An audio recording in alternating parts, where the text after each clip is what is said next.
Hello friends, எல்லாரும் எப்படி இருக்கீங்க?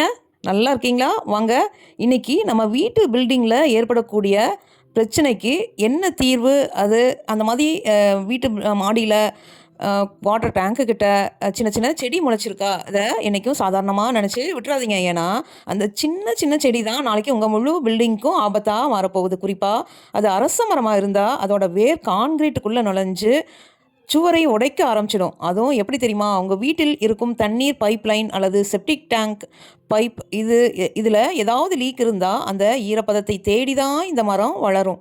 முதல்ல சின்ன செடி, பிறகு பெரிய வேர், அப்புறம் சுவர் கிராக், கடைசியில் பில்டிங்கே பாதிப்பு. இந்த வீடியோவில் அரச மரம் எப்படி பில்டிங்கில் வளருது, லீக் எங்கே இருக்குன்னு எப்படி கண்டுபிடிக்கலாம், சின்ன சின்ன செடியாக இருக்கும்போதே ஏன் அகற்றணும், உங்கள் வீட்டை பாதுகாப்பாக வைத்துக்கொள்ளும் சரியான வழி எல்லாத்தையும் தெளிவாக சொல்ல போகிறேன். இந்த வீடியோவை ஸ்கிப் பண்ணாமல் முழுமையாக பாருங்கள். கண்டிப்பாக இந்த வீடியோ உங்களுக்கு யூஸ்ஃபுல்லாக இருக்கும். இந்த வீடியோ மூலம் உங்கள் பில்டிங்கை நீங்கள் பாதுகாப்பாக வச்சுக்கலாம். ஓகே, நம்ம வீட்டோட பில்டிங்கில் சில சமயம் நம்ம கவனிக்காமல் ஒரு சிறிய செடி முளைச்சிருக்கு, இது சாதாரண செடி தான்னு நினச்சி விட்டுருவோம். ஆனால் சில நேரங்களில் அந்த சிறிய செடி அரச மரமாக இருக்கும். அரச மரம் ஒரு சாதாரண மரம் இல்லை. அது வளர ஆரம்பித்தா வேர் ரொம்ப சக்தியாகவும் பரவும்.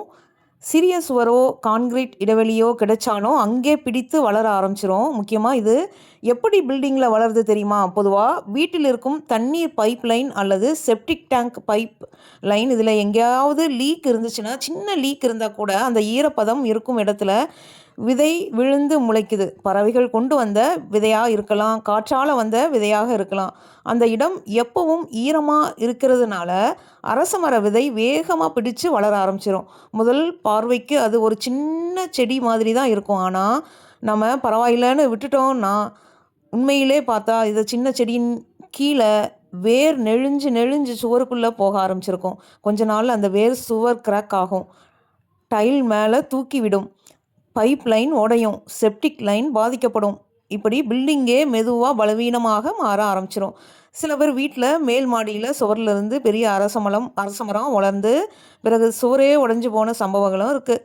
அதனால தான் அரச மரம் சின்னதாக செடியாக இருக்கும்போதே கவனிக்கணும். முதல்ல என்ன பண்ணணும், இந்த செடி எங்கேருந்து வளருதுன்னு பார்த்து அந்த தண்ணீர் லீக் இருக்கா, பைப்லைன் கசிவு இருக்கா, செப்டிக் பக்கம் ஈரம் இருக்கா என்று சரியாக கண்டுபிடிக்கணும். இது ரொம்ப முக்கியம். ஏன்னா செடியை மட்டும் பிடுங்கினா போதாது, கீழே இருக்கும் வேர் இருந்தால் மீண்டும் மீண்டும் முளைக்கும். அதனால் லீக்கை சரி செய்யணும், வேர் முழுசாக அகற்றணும், அந்த இடம் ட்ரீட்மெண்ட் செய்யணும். அந்த இடத்துல எல்லாம் கிளியர் பண்ணிவிட்டு மறுபடியும் சிமெண்ட் வச்சு கலவை வச்சு பூசி எடுக்கணும். சுவர் சில சமயம் நம்ம கவனம் இல்லாமல் இருக்கிறதுனால மின்சார லைன் இருந்தால் கூட ஆபத்தாக ஏற்படும். இந்த மாதிரி வேலைகளை உங்களுக்கு இந்த மாதிரி பிரச்சனைகள் இருந்துச்சுன்னா இந்த மாதிரி வேலைகளை உங்களுக்கு எளிமையான முறையில் உங்களுக்கு மிகவும் குறைவான கூலியில் உங்களுக்கு செஞ்சு தருவாங்க. நான் அவங்களோட டீட்டெயில் உங்களுக்கு இந்த வீடியோ எண்டில் நான் உங்களுக்கு கொடுக்குறேன். இது ஒரு ப்ரமோஷன் வீடியோ இல்லை. எங்கள் வீட்டில் இந்த மாதிரி பில்டிங் ப்ராப்ளம் இருந்துச்சு. செடிகள் வளர்ந்து தண்ணி கனெக்ஷன் இருக்கிற ஏரியாலையும் அந்த செப்டிக் டேங்க் கனெக்ஷன் இருக்கிற ஏரியாலையும் இந்த மாதிரி பிரச்சனையாக இருந்துச்சு. உள்ள பில்டிங்கில் லீக் ஆகிட்டு இருந்துச்சு. ஸோ இதை கிளியராக எங்களுக்கு பண்ணி கொடுத்தாங்க. அவங்களோட காண்டாக்ட் நம்பர் நான் உங்களுக்கு கொடுக்குறேன். கண்டிப்பாக நீங்கள் அதை பயன்படுத்தி நீங்களும் உங்களோட பில்டிங்கை சேஃபாக பாதுகாப்பாக வச்சுக்கோங்க. இந்த வீடியோ உங்களுக்கு கண்டிப்பாக யூஸ்ஃபுல்லாக இருக்கும் நான் நம்புகிறேன். இந்த வீடியோ பிடிச்சிருந்தா லைக் பண்ணுங்கள், கமெண்ட் பண்ணுங்கள், சப்ஸ்கிரைப் பண்ணுங்கள், ஷேர் பண்ணுங்கள் ஃப்ரெண்ட்ஸ். தேங்க்யூ.